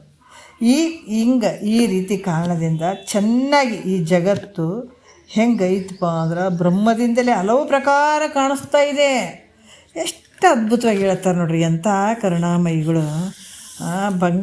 ಬಂಗಾರದಿಂದ ಆಭರಣ ಆಗ್ಯಾವಲ್ಲ, ಎಲ್ಲ ಬಳಿ ಆಗ್ಯಾವ, ಸರ ಆಗಿದಾವ, ನಾನಾ ರೀತಿ ಉಂಗುರ ಆಗಿದ್ದಾವೆ, ಎಲ್ಲ ಆಗಿದಾವೆ. ಆದ್ರೆ ಬಂಗಾರ ಬಿಟ್ಟು ಬೇರೆ ಐತೇನಪ್ಪ ಅಂದರೆ ಇಲ್ಲ, ಬಂಗಾರನೇ ಐತೆ ಎಲ್ಲದ್ರಾಗ. ಅದ್ರಾಗ ಇಲ್ಲಿ ಕೂಡ ಭಾಳಷ್ಟು ಹೇಳ್ತಾರೆ ಅನಿರ್ವಚನೀಯವಾದಂಥ. ಮತ್ತು ಬ್ರಹ್ಮವು ತಾನು ಹೆಂಗಂದ್ರೆ ಅನಿರ್ವಚನೀಯವಾದ ಒಂದು ಮಾಯೋಪಾದಿಯಿಂದ ಕೂಡಿದಂಥ ಬ್ರಹ್ಮ, ಅದು ವಿಕಾರ ಆಗಂಗಿಲ್ಲ. ವಿಕಾರ ಆಗದೇ ಈ ಜಗತ್ತು ತೋರಕತ್ತದ ನೋಡ್ರಿ. ಮಾಯೋಪಾದಿಯಿಂದ ಕೂಡಿದಂಥ ಈ ಪರಮಾತ್ಮ ಮಹೇಶ್ವರ, ಈ ಬ್ರಹ್ಮ ಅದಾನಲ್ಲ, ಈತ ತಾನು ವಿಕಾರ ಆಗದೇ ಈ ಸಮಸ್ತ ಪ್ರಪಂಚವಾಗಿ ತೋರಕತ್ತದ. ಆಭರಣ ಬಂಗಾರದಲ್ಲಿರುವಂಥ ಆಭರಣ ಥರ. ಅಂದ್ರೆ ಮಾಯೆ ಜಡವಾಗಿರುವಂಥದ್ದು. ಮಾಯೆ ಹೆಂಗೈತೆ, ಅದಕ್ಕೆ ಸ್ವತಂತ್ರತೆ ಐತೇನು ಮಾಯೆಗೆ ಅಂದರೆ ಸ್ವತಂತ್ರತೆ ಇಲ್ಲ. ಆದ್ರೆ ಬ್ರಹ್ಮವನ್ನು ಬಿಟ್ಟು ಸ್ವತಃ ತಾನು ಇದ್ದುಕೊಂಡು ಯಾವ ಕಾರ್ಯ ಮಾಡೋಕ್ಕೂ ಇದಕ್ಕೆ ಶಕ್ತಿ ಇಲ್ಲ ನೋಡ್ರಿ. ಮಾಯೆ ಎಷ್ಟು ವಿಚಿತ್ರವಾಗಿ ತೋರ್ತದಿಲ್ಲ. ಅದಕ್ಕೆ ಹೇಳ್ತಾರಲ್ಲ, ಈ ಮಾಯೆಯಿಂದ ಹುಟ್ಟಿದಂಥ ಈ ಶರೀರ ಒಂದು ಸಲ ಮಾಯಾಗಿ ಹೋಗ್ಬಿಡ್ತದೆ. ಅದಕ್ಕೆ ಈ ಶರೀರ ಕೂಡ ಹೆಂಗದ, ಮಾಯೆಯಿಂದ ಜನಿಸಿದಂಥದ್ದು ಈ ಶರೀರ. ಶರೀರ ಕೂಡ ಮಾಯೆಯಿಂದ ಜನಿಸಿದಂಥದ್ದು. ಅದು ತೋರಿದಂಗೆ ಆಗ್ತದೆ, ಕೆಟ್ಟು ಹೋಗ್ಬಿಡ್ತದೆ. ಹೆಂಗೆ ಮತ್ತು ಸ್ವಪ್ನ ಸುಸುಪ್ತಿ ತೋರ್ತದೆ. ಜಾಗ್ರದಲ್ಲಿ ಈ ಶರೀರ ತೋರಿದಂಗೆ ಆಗ್ತದೆ, ವ್ಯವಹಾರ ತೋರಿದಂಗೆ ಆಗ್ತದೆ. ಮತ್ತು ಸ್ವಪ್ನದಲ್ಲಿ ಕೆಟ್ಟೋಗಿಬಿಡ್ತದಲ್ಲ, ಮತ್ತು ಇದು ಮಾಯ ಅಲ್ಲನ. ಈ ಮಾಯ ಮಾಯ ಅಂದರೆ ಏನ್ರಪ್ಪ ಅಂದ್ರೆ ನಮಗೆ ದಿವಸ ಅನುಭವಿಸ್ತಾ ಇದ್ದೀವಿ. ಯಾಕಂದರೆ ಸಂಜೆ ತನಕ ಎಷ್ಟು ಒಂದು ವ್ಯವಹಾರಗಳನ್ನು ಮಾಡಿರ್ತೀವಿ. ಆದ್ರೆ ರಾತ್ರಿ ಮಲ್ಲಿಗೆ ಸ್ವಪ್ನ ಪ್ರಪಂಚಕ್ಕೆ ಹೋದಿವಿ ಅಂದ್ರೆ ಈ ಜಾಗ್ರ ಪ್ರಪಂಚ ಎಲ್ಲ ಮಿಥ್ಯಾಗಿ ಹೋಗ್ತದ್ರೆ ಇದು ಮಾಯ ಅಲ್ಲೇನ? ಇದು ಮಿಥ್ಯೆ ಆಯಿತು. ಮತ್ತು ಸ್ವಪ್ನ ಅವಸ್ಥೆ ಬಂದು ಸ್ವಪ್ನದಲ್ಲಿರುವಂಥದ್ದು ಎಲ್ಲ ಅನುಭವಿಸ್ತೀವಿ, ಅದು ಮಾಯ ಆಗಿ ಹೋಗ್ತದೆ. ಮತ್ತು ಸುಸುಪ್ತಿ ಅವಸ್ಥೆಗೆ ಹೋಗ್ತೀವಿ, ಇದು ಕೂಡ ಮಾಯ ಆಯಿತು. ಆ ಸುಸುಪ್ತಿ ಅವಸ್ಥೆಯಲ್ಲಿ ಅಜ್ಞಾನ ಇರ್ತದೆ, ಅವಿದ್ಯೆ ಇರ್ತದೆ, ಅಲ್ಲಿ ತಾನೇ ತಾನಾಗಿರ್ತಾನೆ, ಆ ಅವಸ್ಥೆನೂ ಹೋಗ್ತದೆ, ಮತ್ತು ಜಾಗೃತಿ ಬರ್ತಾನೆ, ಇದು ಮಾಯೆ. ಆದರೆ ಈ ಮಾಯೆಗೆ ಸ್ವತಂತ್ರವಾದಂಥ ಒಂದು ಶಕ್ತಿ ಐತೇನ್ರಿ ಅಂದ್ರೆ ಇದು ಜಡವಾಗಿರುವಂಥದ್ದು. ಇದು ಬ್ರಹ್ಮವನ್ನು ಬಿಟ್ಟು ಸ್ವಂತ ತಾನೇನಾದ್ರು ಕೆಲಸ ಮಾಡ್ಬೇಕಂದ್ರೆ ಇದಕ್ಕೆ ಶಕ್ತಿ ಐತೆ ಅಂದರೆ ಇಲ್ಲ ಮಾಯೆಗೆ. ಅದರಿಂದ ಕೇವಲ ಈ ಮಾಯೆಂದು ಕೂಡ ಜಗತ್ತಾಗಿಲ್ಲ. ಯಾಕಂದರೆ ಈ ಮಾಯೆ ಇಲ್ಲ ಅಂದರೆ ಜಗತ್ತು ನಿರ್ಮಾಣ ಮಾಡೋಕ್ಕೂ ಆಗಂಗಿಲ್ಲ. ಜಗತ್ತು ಇಷ್ಟೆಲ್ಲ ಹಿಂಗೂ ತೋರ್ತಿರ್ಲಿಲ್ಲ. ಇದು ಕೇವಲ ಮಾಯೆಯಿಂದನೂ ಜಗತ್ತಾಗಿಲ್ಲ, ಕೇವಲ ಬ್ರಹ್ಮನಿಂದನೂ ಆಗಿಲ್ಲ ಈ ಜಗತ್ತು ನೋಡ್ರಿ. ಯಾಕಂತಂದ್ರೆ ಈ ಮಾಯೋಪಾಧಿ ಇಲ್ಲದೆ ಯಾವ ಕಾರ್ಯ ಕೂಡ ಮಾಡೋಕ್ಕೂ ಬರೋಂಗಿಲ್ಲ, ಬ್ರಹ್ಮಕ್ಕೂ ಕೂಡ. ಮಾಯಾ ಉಪಾಧಿಯಿಂದ ಹಿಡ್ಕೊಂಡಾಗ ಈ ಜಗತ್ತಿನ ಸೃಷ್ಟಿ ನಡೆದದ. ಈಗ ನಾವೆಲ್ಲ ಬಂದಿದ್ದೀವಿ, ಇಷ್ಟೆಲ್ಲ ವ್ಯವಹಾರ ಮಾಡಕತ್ತೀವಿ, ಜಗತ್ತಿನಾಗ ಇಷ್ಟೆಲ್ಲ ತೋರಕತ್ತೀವಿ ಅಂದರೆ ಯಾವುದರಿಂದ? ಇದು ಮಾಯ ಉಪಾಧಿಯಿಂದ. ಸ್ವಂತ ಬ್ರಹ್ಮನಿಗೂ ಈ ಜಗತ್ತು ಸೃಷ್ಟಿ ಮಾಡೋಕ್ಕಾಗಂಗಿಲ್ಲ, ಸ್ವಂತ ಮಾಯಾಗೂ ಆಗಂಗಿಲ್ಲ. ಎರಡು ಸೇರಿಕೊಂಡು ಇದು ಮಾಯೋಪಾದಿಯಿಂದ ಕೂಡಿದಕ್ಕಾಗಿ ಈ ಜಗತ್ತು ಇಷ್ಟೆಲ್ಲ ತೋರ್ತದೆ. ಈ ಜಗತ್ತು ಏನಾಗ್ಯದ? ಈ ಕಾರ್ಯ ಆಗಿರುವಂಥದ್ದು. ಅದಕ್ಕೆ ಇಲ್ಲಿ ಕೂಡ ಗುರುಗಳು ತಮ್ಮ ಮನಸ್ಸಿನಲ್ಲಿ ಇಟ್ಕೊಂಡು ಇಲ್ಲಿ ಕೂಡ ಏನು ಹೇಳಿದರು? ಮಾಯೋಪಾದಿಯಾದಂಥ ಬ್ರಹ್ಮವು, ಮಾಯ ಉಪಾಧಿಯಾದಂಥ ಬ್ರಹ್ಮವು ಜಗತ್ತಿಗೆ ವಿವರ್ತೋಪದಾನವಾಗಿರುವುದಂತ ಹೇಳಿದ್ದಾರೆ ಅವರು. ಈ ರೀತಿಯಾಗಿ, ಯಾಕಂದ್ರೆ ಮೂಲ ವಸ್ತು ಕೆಟ್ಟಿಲ್ಲ, ಕಾರ್ಯ ಆಗೋದು ಬಿಟ್ಟಿಲ್ಲ. ಬಂಗಾರದ ದೃಷ್ಟ ಅಂತ ಕೊಟ್ಟರವರು. ಬಂಗಾರದಲ್ಲಿ ಮೂಲ ವಸ್ತು ಕೆಟ್ಟಿಲ್ಲ, ಆದ್ರೆ ಅಲ್ಲಿ ಆಭರಣಗಳಾಗಿದ್ದಾವೆ, ಕಾರ್ಯ ಆಗಿದ್ದಾವೆ. ಈ ರೀತಿ ಜಗತ್ತು ನಿನ್ನ ಸ್ವರೂಪ ಪರಮಾತ್ಮ ಪರಬ್ರಹ್ಮನ ಸ್ವರೂಪದಿಂದ ತೋರಿದಂಥ ಈ ಜಗತ್ತು ಎಲ್ಲ ಕಡೆ ಇರುವಂಥದ್ದು ನಿನ್ನ ಸ್ವರೂಪ ಐತೆ, ಅದರ ಕಾರ್ಯ ಆಗ್ಯದ, ಅದರ ಕಾರಣ ಕೆಟ್ಟಿಲ್ಲ. ಈ ರೀತಿ ತಿಳ್ಕೊಡ್ಬೇಕು ಅಂತ ಹೇಳ್ತಾರೆ. ಮತ್ತು ಶ್ರುತಿ ಸೂತ್ರಗಳ ಮೂಲಕ ಬ್ರಹ್ಮವೇ ಜಗತ್ತಿಗೆ ಅಭಿನ್ನ, ಯಾಕಂದ್ರೆ ಬ್ರಹ್ಮವೇ ಜಗತ್ತಿಗೆ ಅಭಿನ್ನ ನಿಮಿತ್ತೋಪದಾನವಾಗಿರುವುದಂತ ಕಂಡು ಬರ್ತದೆ. ಆದರೆ ಆ ಬ್ರಹ್ಮವು ಇಲ್ಲಿ ಕೂಡ ಹೇಳ್ತಾರೆ. ಯಾಕಂದ್ರೆ ಏನು ಬಂಗಾರದ ಹೆಂಗೆ ಎಲ್ಲನೂ ಅದಾವ, ಅದೇ ರೀತಿ ಕೂಡ ಇಲ್ಲಿ ಎಲ್ಲ ಕಡೆ ತೋರುವಂಥದ್ದು ಪರಬ್ರಹ್ಮ ಸ್ವರೂಪನೇ ಅನ್ನುವಂಥ ವಿಚಾರವನ್ನು ಭಾಳಷ್ಟು ಅದ್ಭುತವಾಗಿ ಇಲ್ಲಿ ಕೂಡ ಹೇಳಿದರು. ಮತ್ತು ಇನ್ನೂ ಒಂದು ವಿಚಾರ ಹೇಳ್ತಾರೆ, 17ನೇ ನುಡಿಯಲ್ಲಿ ಹೇಳ್ತಾರೆ. ನೋಡೋಣ ಏನು ಹೇಳಿದ್ದಾರೆ. ಈ ಶ್ರುತಿ ಮತ್ತು ಶ್ರುತಿ ಈಗೇನು ಹೇಳಿದ್ರೆ, ಶ್ರುತಿ ಯುಕ್ತಿ ಅನುಭವಗಳಿಂದ ವಿಚಾರ ಮಾಡಿ ನೋಡಿದಾಗ ಬ್ರಹ್ಮದಿಂದ ಅನೇಕ ರೂಪವಾದಂಥ ಜಗತ್ತು ತೋರ್ತದೆ ಅನ್ನುವಂಥದ್ದು ಯಥಾರ್ಥವಾಗಿರುವಂಥದ್ದು. ಅದು ಯಥಾರ್ಥವಾಗಿರುವಂಥದ್ದು ಹೌದು. ಶ್ರುತಿ ಮತ್ತು ಯುಕ್ತಿ ಅನುಭವಗಳಿಂದ ನೋಡಿದ ಈ ಬ್ರಹ್ಮದಿಂದನೇ ಅನೇಕ ರೂಪವಂತ ಈ ಜಗತ್ತು ತೋರಕತ್ತದ ನೋಡ್ರಿ.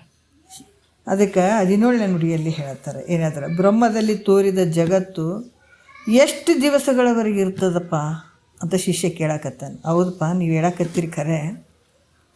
ಯಾಕಂದ್ರೆ ಈ ಬ್ರಹ್ಮದಲ್ಲಿ ತೋರ್ತದಲ್ಲ ಈ ಜಗತ್ತು, ಮತ್ತು ಅದು ಎಷ್ಟು ದಿವಸ ಇರ್ತದೆ ಹೇಳ್ರಿ ಗುರುಗಳೇ ಅಂತ ಕೇಳ್ತಾ ಇದ್ದಾನೆ ಶಿಷ್ಯ. ಬ್ರಹ್ಮ ವಿಚಾರ ನೋಡ್ರಿ ಗುರುಗಳು ಹೇಳ್ತಾರೆ ಮುಂದಿನ 17ನೇ ನುಡಿಯಲ್ಲಿ ಹೇಳ್ತಾರೆ. ಏನು ಹೇಳ್ತಾರೆ ನೋಡೋಣ. ಪರಮಾರ್ಥವಲ್ಲದ ಈ ಪರಿ ಸತ್ಯದಂತಿರುವ ಪರ್ಯಂತ ಮಿಹುದು. ಏನು ಹೇಳ್ತಾರೆ? ಪರಮಾರ್ಥವಲ್ಲದ ಈ ಜಗವಿದು ಈ ಪರಿ ಸತ್ಯದಂತಿರುವ ಪರ್ಯಂತ ವಿಹುದು. ಜಗವಿದಾರ ಆ ಪರಮಾತ್ಮನಲ್ಲ ಎರಡುಂಟೆ ಅಂತ ಹೇಳ್ತಾರೆ. ಪರಮಾತ್ಮನಲ್ಲದೆ ಎರಡುಂಟೆ ಅಂತ ಹೇಳ್ತಾರೆ ಅವರು. ಏನು ಹೇಳ್ತಾರೆ? ಯಾಕಂದ್ರೆ ತ್ರಿಕಾಲ ಅಬಾಧ್ಯವಲ್ಲದಂಥ ಈ ಜಗತ್ತು ಶ್ರುತಿ ಮತ್ತು ಗುರು ಸ್ವಾನುಭವದಿಂದ, ಯಾಕಂದರೆ ತ್ರಿಕಾಲ ಅಬಾಧ್ಯವಲ್ಲದಂಥ ಈ ಜಗತ್ತು ಯಾವ ರೀತಿ ಅಂತಂದ್ರೆ ಈ ಗುರು ಮುಖಾಂತರ ಈ ಜಗತ್ತು, ಈ ಶ್ರುತಿ ಮತ್ತು ಗುರು ಸ್ವಾನುಭವ ಈ ಮೂರು ಇರಬೇಕು. ಹೇಳುವಂಥ ಒಬ್ಬ ಸದ್ಗುರುವಿಗೆ ನಾ ಹೆಂಗೆ ಬೇಕು ಹಂಗೆ ಹೇಳ್ತೀನಿ ಅನ್ನುವಂಥದ್ದು ಇರಂಗಿಲ್ಲ. ಯಾಕೆ ಆತನು ಪಕ್ಕಾ ಸದ್ಗುರುಗಳ ಮುಖಾಂತರ ನುರ್ತವನಾಗಿರಬೇಕು, ಅವನು ಬಲ್ಲವನಾಗಿರಬೇಕು. ಸನ್ನಿಧಾನದಲ್ಲಿ ಎಲ್ಲವನ್ನ ಕೇಳಿದಂಥವನಾಗಿರಬೇಕು. ಅಂಥ ಗುರುಗಳು ಹೆಂಗಿರಬೇಕು? ಶ್ರುತಿ ಪ್ರಮಾಣ ಇರಬೇಕು, ಗುರು ಮತ್ತು ಸ್ವಾನುಭಾವನೂ ಇರಬೇಕಿದ್ರೆ.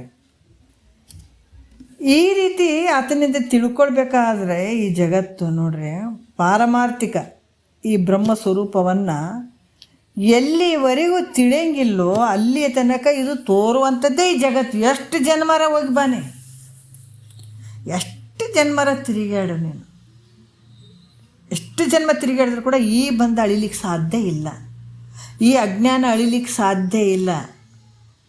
ಇದು ಮತ್ತೆ ನಿನ್ನ ಮುಸುಕಿನಲ್ಲಿ ಓದವು ದಿನಮಾನಗಳು ಅಂತಾರಲ್ಲ, ಮುಸುಕಿನಲ್ಲಿ ಓದಾವೋ ದಿನಮಾನಗಳೆಲ್ಲ ಇವು ದಿವಸಗಳು. ಪ್ರತಿ ಜನ್ಮದಲ್ಲಿ ಬಾ ನೀನು ಇಂಥ ಒಂದು ಅಜ್ಞಾನ ಅನ್ನುವಂಥ ಮುಸುಕಿನಲ್ಲೇ ಕಾಲ ಕಳೆದು ಹೋಗ್ಬಿಡ್ತಾನೆ ಈ ಮನುಷ್ಯ.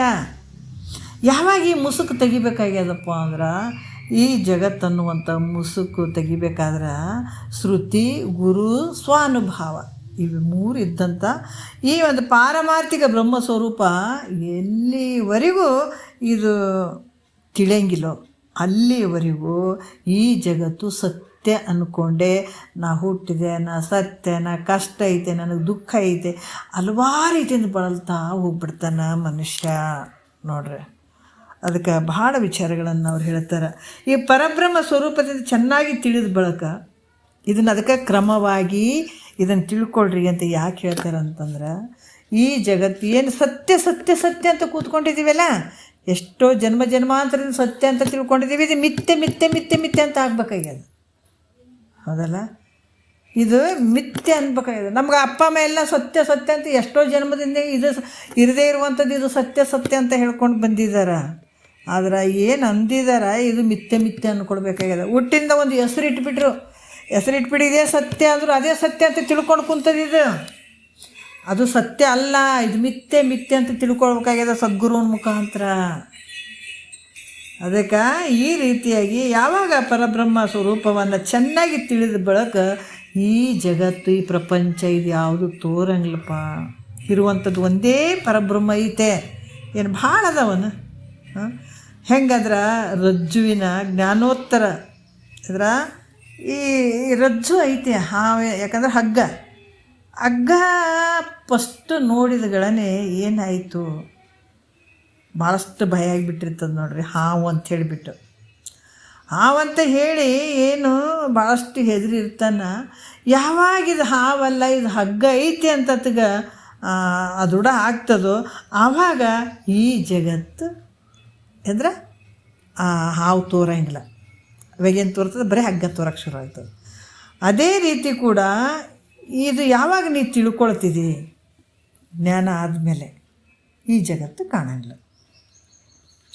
ಈ ಜಾಗೃತ ಅವಸ್ಥೆಯಲ್ಲಿ ಸ್ವಪ್ನ ಪ್ರಪಂಚ ತೋರ್ತದೆ ಅಂತ ಹೇಳ್ರಿ, ಜಾಗೃತಿ ಬಂದ ಮೇಲೆ ಸ್ವಪ್ನ ಪ್ರಪಂಚ ಮಿಥ್ಯೆ ಆಗಿಬಿಡ್ತದೆ. ಅದ್ರಂಗ ಈ ಬ್ರಹ್ಮ ಯಾವಾಗ ಅರಿತಾನ ಆವಾಗ ಈ ಜಗತ್ತು ಕಾಣಿಸ್ತದೆ ಇಲ್ಲ. ಈ ಕೆಲಸ ಸತ್ತ ಮೇಲೆ ಆಗ್ತದೇನಂತ ಅಲ್ಲ ರೀ, ಜೀವನ ಮುಕ್ತ ಒಬ್ಬ ಜ್ಞಾನಿಗೆ ಬ್ರಹ್ಮನಿಷ್ಠತ್ವ ಅಂತ ಯಾವಾಗ ಹೇಳ್ತಾರಂದ್ರೆ ಈ ರೀತಿ ದೃಢ ಆದಾಗ. ಅಥವಾ ಭಾವದಲ್ಲಿ ನೋಡ್ರಿ ಹಿಂಗೆ ಕಣ್ಣು ತೆರ್ಕೊಂಡು ಕೂತ್ಕೊಂಡ್ರು ಕೂಡ ಈ ಜಗತ್ತು ಕಾಣಂಗಿಲ್ಲ. ಯಾರಿಗೆ ಇದು ಬ್ರಹ್ಮನಿಷ್ಠರಿಗೆ, ಈ ಬ್ರಹ್ಮನಿಷ್ಠ ಬಲ್ಲಂಥವ್ರಿಗೆ ಈ ಅನುಭವ ಈ ಶರೀರ ಇದ್ದಾಗ ಅನುಭವಿಸ್ತಾರೆ ನೋಡ್ರಿ ಅವ್ರು. ಕಾಣೋದೇ ಇಲ್ಲ, ಈ ಜಗತ್ತೇ ಕಾಣಂಗಿಲ್ಲ ಅವರಿಗೆ. ಅದಕ್ಕೆ ಇಲ್ಲಿ ಕೂಡ ಹಾಗೆ ಬ್ರಹ್ಮವನ್ನು ಅರಿಯಲು ಈ ಜಗತ್ತು ಏನಾಗ್ತದ, ಏನು ಕಾಣೋದೇ ಇಲ್ಲ. ಅದಕ್ಕೆ ಯಾವ ರೀತಿ ಕೆಲವು ವಿಚಾರಗಳನ್ನು ಅವರು ಕೂಡ ಹೇಳ್ತಾರೆ ಭಾಳಷ್ಟು. ಯಾಕಂದ್ರೆ ಸ್ವಪ್ನ ಕಾಲದಲ್ಲಿ ಕೂಡ ಅದು ಮಿಥ್ಯಾಗಿ ಮತ್ತು ಜಾಗೃತ ಕಾಲಕ್ಕೆ ಬರುವಂಥದ್ದು. ಈ ರೀತಿಯಾಗಿ ಈ ಸ್ವಪ್ನವು ತನ್ನಲ್ಲಿ ತೋರಿದರೂ ಕೂಡ ಸ್ವಪ್ನ ಕಾಲದಲ್ಲಿ ಏನಾಗ್ತದೆ, ಸ್ವಪ್ನವು ತನಗಿಂತ ಭಿನ್ನವಾಗಿ ಕಾಣುವಂಥದ್ದು. ಎಚ್ಚರಿಕೆಯಾಗಿ ನೋಡಿದರೆ ಸ್ವಪ್ನ ಏನು ತೋರ್ತದೇನಂದ್ರೆ ತೋರಂಗಿಲ್ಲ ನೋಡ್ರಿ. ಯಾಕಂದರೆ ಸ್ವಪ್ನ ಎಲ್ಲಿ ತೋರಿದ್ರೆ ತನ್ನೊಳಗೆ ತೋರ್ಯದದು. ಅಲ್ಲಿ ತೋರಿದರೂ ಕೂಡ ಅದು ಏನಾಗ್ತದಂದ್ರೆ ನನಗಿಂತ ಭಿನ್ನವಾಗಿ ಐತೇನಪ್ಪ ಸ್ವಪ್ನ ಪ್ರಪಂಚ ಅನ್ನುವಂಗೆ ಕಂಡ್ರೂ ಕೂಡ ಎಚ್ಚರಿಕೆ ಆದಮೇಲೆ ನೋಡಿದ್ರೆ ಆ ಸ್ವಪ್ನ ತೋರ್ತದೇನಂದ್ರೆ ತೋರಂಗಿಲ್ಲ. ತಾನೊಬ್ಬನೇ ಅದನ್ನು ತನ್ನೊಳಗೆ ಇಷ್ಟೆಲ್ಲ ಗದ್ದಲ ನಡೆದದ್ದು. ಮಲಗಿದನ ಕನಸು ಬಿತ್ತು, ಆ ಲೋಕ ಅನಿಸ್ದಂಗೆ ಆಯ್ತು, ಇದು ಆಯ್ತು ಅದಾಯ್ತು ಎಲ್ಲ ಆಯಿತು. ಆದರೆ ಎಚ್ಚರಿಕೆ ಆದಮೇಲೆ ಇದು ಯಾವುದೂ ಇಲ್ಲ, ಎಲ್ಲಿ ತೋರಿತು ತನ್ನೊಳಗೆ ತೋರಿದಂಗೆ ಆಯಿತು. ಆದ್ರೆ ಈ ಸ್ವಪ್ನಕ್ಕಾಗಿರಲಿ, ಜಾಗ್ರಕ್ಕಾಗಿರ್ಬೋದು, ಸುಸುಪ್ತಿಗಾಗಿರ್ಬೋದು, ಎಲ್ಲ ಹೆಂಗೆ ತೋರ್ತಾವಂದ್ರೂ ಕೂಡ ಅವೆಲ್ಲದರಲ್ಲಿ ತಾನೇ ಇರುವಂಥದ್ದು ಒಬ್ಬನೇ.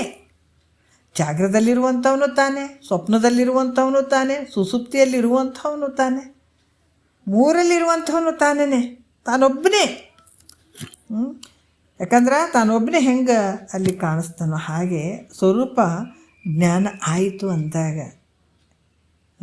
ಅಲ್ಲೇನಾಗ್ತದೆ, ಅಖಂಡ ಆನಂದ ಅದ್ವಯ ಪರಬ್ರಹ್ಮ ಸ್ವರೂಪವೇ ತೋರುವಂಥದ್ದು. ಅದು ಬಿಟ್ಟರೆ ಬೇರೆ ಅನ್ನೇ ಕಾಣದೇ ಇಲ್ಲ. ಬೇರೆ ಬೇರೆ ನೋಡೋಕ್ಕೆ ಅವಕಾಶವೇ ಇಲ್ಲ. ಎಲ್ಲನೂ ತನ್ನೊಳಗೆ ತೋರಿದಂಥದ್ದು, ಸ್ವಪ್ನನೂ ತನ್ನೊಳಗೆ ತೋರಿದಂಥದ್ದು, ಸುಸುಪ್ತಿ ತನ್ನೊಳಗೆ ತೋರಿದಂಥದ್ದು, ಜಾಗ್ರತೆ ತನ್ನೊಳಗೆ ತೋರಿದಂಥದ್ದು. ಯಾವಾಗ ಅಜ್ಞಾನದ ಕಾಲಕ್ಕೆ ಇವೆಲ್ಲ ಭಿನ್ನ ಭಿನ್ನ ಅದವಪ್ಪ ಅಂತ ಅಂದ್ಕೊಳ್ಬಹುದು. ಆದ್ರೆ ಇರುವಂಥದ್ದು ಇವೆಲ್ಲ ಮಿಥ್ಯೆ. ಯಾವಾಗ ಜ್ಞಾನ ಆದಮೇಲೆ ಇವೆಲ್ಲ ಮಿಥ್ಯೆ ಆಯಿತು ಅಂತಂದಾಗ ಇರುವಂಥ ಪರಬ್ರಹ್ಮ ಸ್ವರೂಪ ನೀನು ಒಬ್ಬನೇ ಇರುವಂಥದ್ದು. ಅನ್ನೇ ಇಲ್ಲವೇ ಇಲ್ಲ. ಎಲ್ಲಿರ್ತದೆ ಹೇಳ್ರಿ? ಬಂಗಾರದೊಳಗೆ ಆಭರಣಗಳದಾಗ ಬೇರೆ ಏನಾರು ಬಂಗಾರ ಐತನಲ್ಲಿ? ಬರೀ ಎಲ್ಲಿ ನೋಡಿದ್ರೆ ಬಂಗಾರ ಐತೆ. ಅದು ಯಾವ ಕಡೆ ಒಳಿಸಿ ನೋಡಿದ್ರು ಕೂಡ ಅದು ಬಂಗಾರನೇ ಕಾಣ್ತದೆ ಅಂದಾಗ ಈ ಜಗತ್ತಿನ ತುಂಬಿ ನೀವು ಎಲ್ಲಿ ಕಣ್ಣು ಹಾಯಿಸಿದ್ರಿ? ಅಯ್ಯೋ ಭಗವಂತ, ಹೇಳ್ತಾರೆ ಮಹಾತ್ಮರು, ನಿನ್ನ ಬಿಟ್ಟು ಅನ್ಯ ಐತೇನೋ, ನಿನ್ನೊಳಗೆ ತೋರಕತ್ತದೆ ಜಗತ್ತು. ಎಲ್ಲ ಕಡೆ ನೀನೇ ತುಂಬಿದೆ. ಆದರೆ ಸೂರ್ಯ ಬರ್ತಾನೆ ಮನೆಯೊಳಗೆ, ಸೂರ್ಯನ ಪ್ರಕಾಶತೆ ಬರೋಂಗಿಲ್ಲ, ಬಿಸಿಲು ಬರೋಂಗಿಲ್ಲ ಮನ್ಯಾಗ. ನೋಡಿರಿ, ನಾವು ತಿಳ್ಕೊಳ್ಬೇಕು. ಎಲ್ಲನ ಒಂದು ಗವಿ ಒಳಗೆ ಹೋದ್ರೆ ಸೂರ್ಯನ ಪ್ರಕಾಶತೆ ಬರೋಂಗಿಲ್ಲ, ಎಲ್ಲ ಒಂದು ಸ್ವಲ್ಪ ಬಿಸಿಲಿನಲ್ಲಿ ಆತನ ಪ್ರಕಾಶತೆ ಬರೋಂಗಿಲ್ಲ. ಇತ್ತಂದು ಹಂಗೆ ಅಲ್ಲ ಐತಂದು. ನೀ ಎಲ್ಲರ ಒಕ್ಕೋ, ಎಲ್ಲನೇ ಇರು ನೀನು. ಎಲ್ಲ ಕಡೆ ನಿನ್ನ ಸ್ವರೂಪನೇ ಐತಿ. ಅದು ನಿನ್ನ ಬಿಟ್ಟು ಅನ್ಯ ಕಾಣಕ್ಕೆ ಸಾಧ್ಯನೇ ಇಲ್ಲ. ಎಲ್ಲರ ಹೋಗು ನೀನು, ಅಂಥ ಸ್ವರೂಪ ನಿಂದ ಐತಪ್ಪ ಅಂತ ಹೇಳ್ತಾರೆ. ಒಂದೇ ಇರುವಂಥದ್ದು ಅದ್ವಯ ಏಕವಾಗಿರುವಂಥ ಪರಬ್ರಹ್ಮ ಸ್ವರೂಪ ಒಂದೇ ಇರುವಂಥದ್ದು ಅಂತ ಹೇಳ್ತಾರೆ ಅವರು. ಮತ್ತು ಇಲ್ಲಿ ಕೂಡ ಇಲ್ಲಿ ಚಿದ್ವಿವರ್ತ ನಿರೂಪಣೆ ಸೂತ್ರ 4ಕ್ಕೆ 48 ಅಂತ ಹೇಳಿ ಇಲ್ಲಿ ಕೆಲವೊಂದು ಸ್ವಲ್ಪ ನೋಡೋಣ.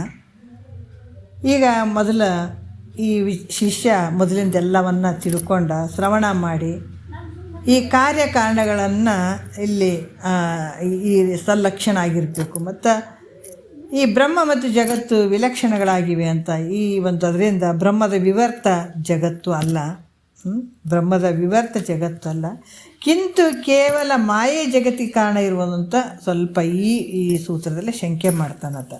ಅಂದ್ರೆ ಇದು ಬ್ರಹ್ಮದ ವಿವರ್ತವಾದಂಥ ಈ ಜಗತ್ತು ಅಲ್ಲ, ಇದು ಮಾಯೆ ಜಗತ್ತು, ಈ ಮಾಯೆ ಜಗತ್ತಿಗೆ ಕಾರಣ ಐತಪ್ಪ ಅಂತ ಶಂಕ ಮಾಡಾಕತ್ತಾನತ. ಅಂದ್ರೆ ಬ್ರಹ್ಮ ಮತ್ತು ಜಗತ್ತು ವಿಲಕ್ಷಣದ ಬೇರೆ ಬೇರೆ ಅದಾವ. ಈ ಬ್ರಹ್ಮನ ಲಕ್ಷಣನೇ ಬೇರೆ ಅದ, ಜಗತ್ತಿನ ಲಕ್ಷಣನೇ ಬೇರೆ ಅದ. ಅದಕ್ಕೆ ಇಲ್ಲಿ ಕೂಡ ಹೇಳ್ತಾರೆ, ಈಗ ಎರಡು ಕಾರ್ಯಕಾರಣ ಒಂದೇ ಇರಬೇಕು, ಹೌದಲ್ಲ? ಕಾರ್ಯಕಾರಣದ ಲಕ್ಷಣಗಳು ಒಂದೇ ಇರಬೇಕು. ಇದು ಕಾರಣ ಆಗಿರುವಂಥದ್ದು ಬ್ರಹ್ಮದ ಲಕ್ಷಣನೇ ಬೇರೆ ಅದ, ಕಾರ್ಯ ಆಗಿರುವಂಥ ಜಗತ್ತಿನ ಲಕ್ಷಣ ಬೇರೆ. ಎಷ್ಟು ಅದ್ಭುತ ಪ್ರಶ್ನೆಗಳು ಅದಾವೆ ನೋಡ್ರಲ್ಲಿ.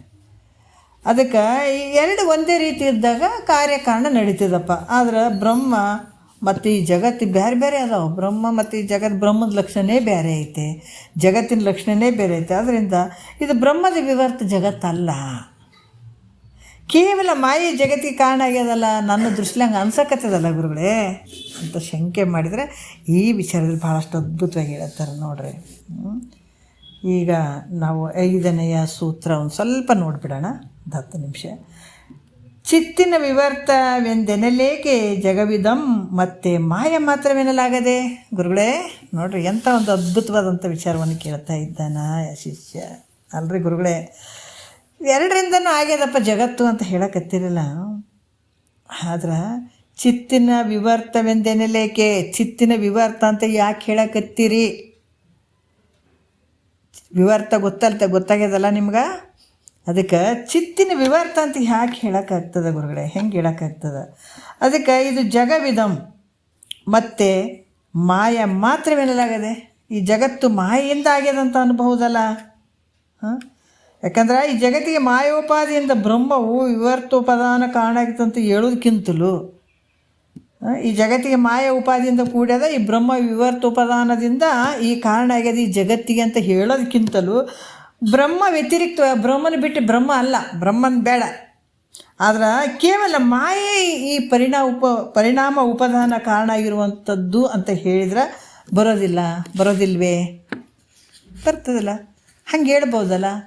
ಮಾಯೆ ಪರಿಣಾಮದಿಂದ ಇದು ಪರಿಣಾಮ ಉಪದಾನ ಕಾರಣವಾಗಿರೋದು ಅಂತ ಹೇಳೋದು ಒಳ್ಳೆಯದಲ್ಲ. ಈ ಬ್ರಹ್ಮನ ವಿವರ್ತದಿಂದಾಗಿದೆ ಈ ಜಗತ್ತು ಅನ್ನೋದಕ್ಕಿಂತ ಈ ಮಾಯೆ ಪರಿಣಾಮ ಉಪದಾನ ಕಾರಣದಿಂದ ಈ ಜಗತ್ತು ತೋರಿದಂಥ ಯಾಕೆ ಹೇಳಕ್ಕೆ ಬರಂಗಿಲ್ಲೇನು ಗುರುಗಳೇ ಅಂತ ಕೇಳ್ತಾ ಇದ್ದಾನೆ.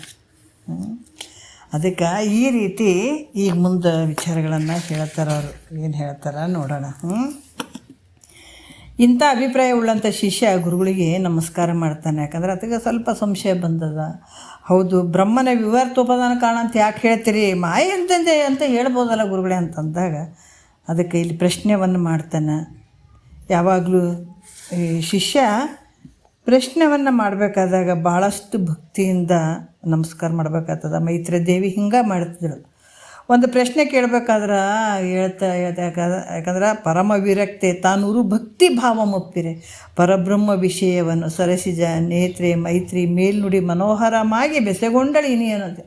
ಅಷ್ಟೊಂದು ಭಕ್ತಿ ಭಾವದಿಂದ ಪ್ರಶ್ನೆ ಕೇಳ್ತಿದ್ದಳಾಕಿ. ಯಾಕಂದ್ರೆ ಗುರುವಿನಲ್ಲಿ ಅಷ್ಟು ಭಯಭಕ್ತಿ ಇರಲೇಬೇಕು. ಯಾಕಂದ್ರೆ ಮತ್ತು ಭಯಭಕ್ತಿ ಹೆಂಗಿರ್ಬೇಕಂದ್ರೆ ಒಳವರೆಗೆ ಒಂದಿರಬೇಕು. ಮತ್ತು ಗುರುವಿನ ಮುಂದೆ ಮಾತ್ರ ನಾ ಭಾಳ ಭಕ್ತಿ ಮಾಡಿಬಿಟ್ರು ಹಿಂದ್ಗಡೆ ನಾ ಏನೇನು ಅನ್ಕೊಡ್ತೀನಿ ಅನ್ನಂಗಿಲ್ಲ. ಇದು ಇಂಥ ಭಾವ ಇದ್ರೆ ಯಾವ ಜನ್ಮಕ್ಕೂ ಇದ್ರ ಒಳಗಡೆ ಪ್ರವೇಶ ಆಗಕ್ಕೆ ಸಾಧ್ಯ ಇಲ್ಲ. ಗುರುವಿನ ಹತ್ರ ಮಾತ್ರ ಭಾಳಷ್ಟು ಭಯಭಕ್ತಿಯಿಂದ. ಅದಕ್ಕೆ ಅವ್ರು ಹೇಳ್ತಾರೆ, ಗುರುಪಾದ ಸೇವೆಯನ್ನು ಒಲವಿಂದ ಮಾಡದೆ ನಿಜಗೊಂಡ್ರು ಭಾಳಷ್ಟು ವಿಚಾರಗಳನ್ನು ನಮಗೆ ಇಟ್ಟಿದ್ದಾರೆ ಇಲ್ಲಿ. ಗುರುಪಾದ ಸೇವೆಯನ್ನು ಒಲವಿಂದ ಮಾಡದೆ ವರನಿಗಮವನ್ನು ಓದಿ ಪಾಡದೆ ಶರೀರ ಮುಂತಾದ ಉಪಾಧಿಗಳನ್ನು ಈಡಾಡದೆ ಪರಮ ಜೀವರನ್ನು ಒಂದುಗೂಡದೆ ಅಂತ ಹೇಳೋರವರು.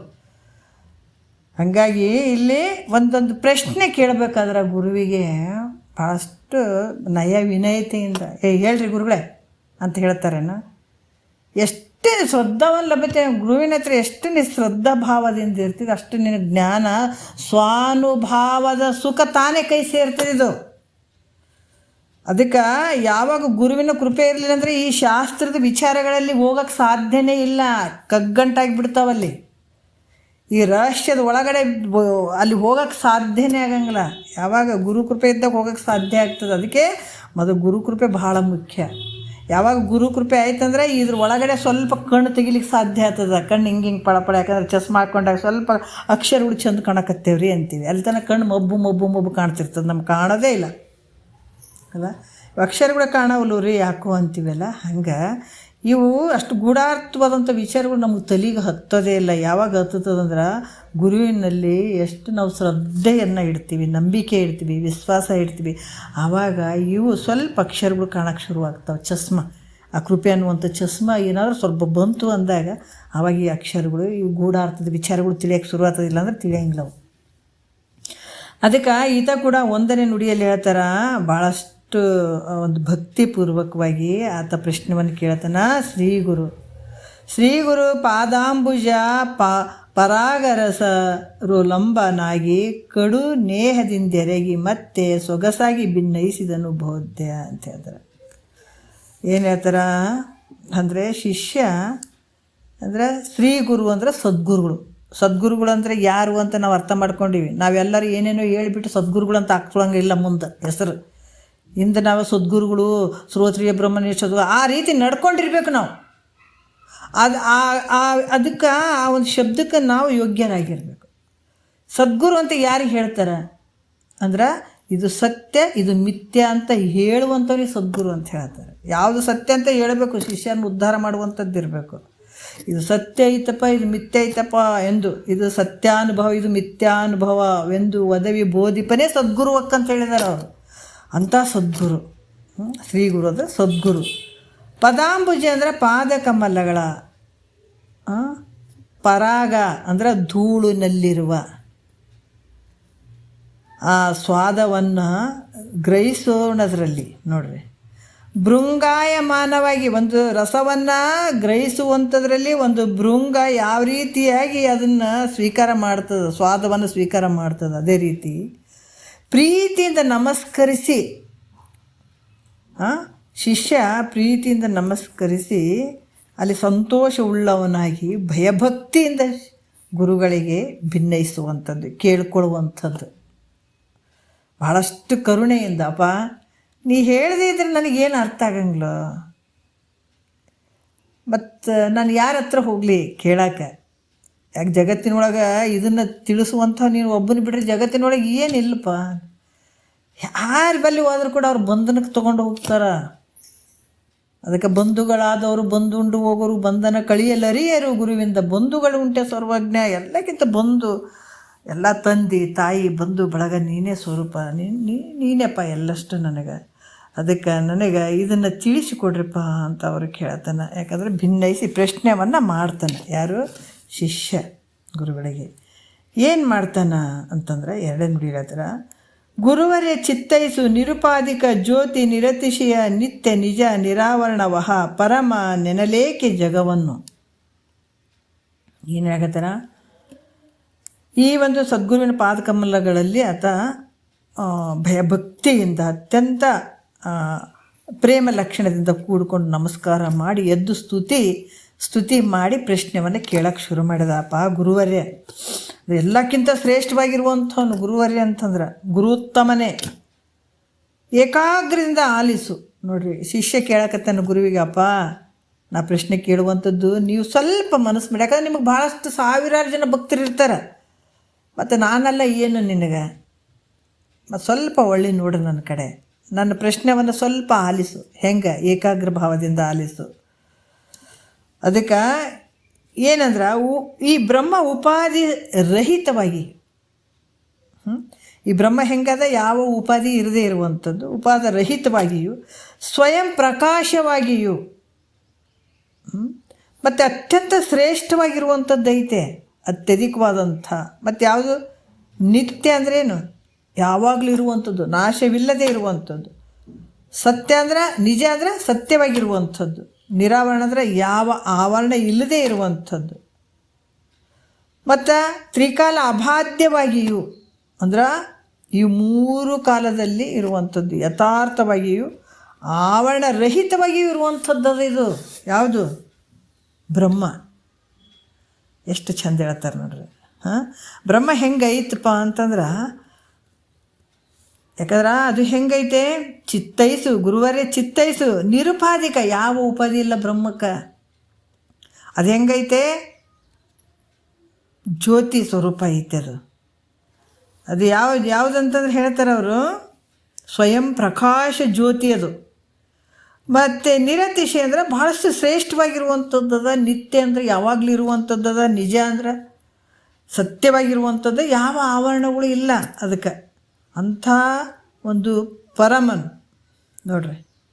ಪರಮನೇ ಅಂದರೆ ಈ ಪರಮಾತ್ಮನೇ ಜಗದ್ರೂಪ ಆಗಿದ್ದಾನ.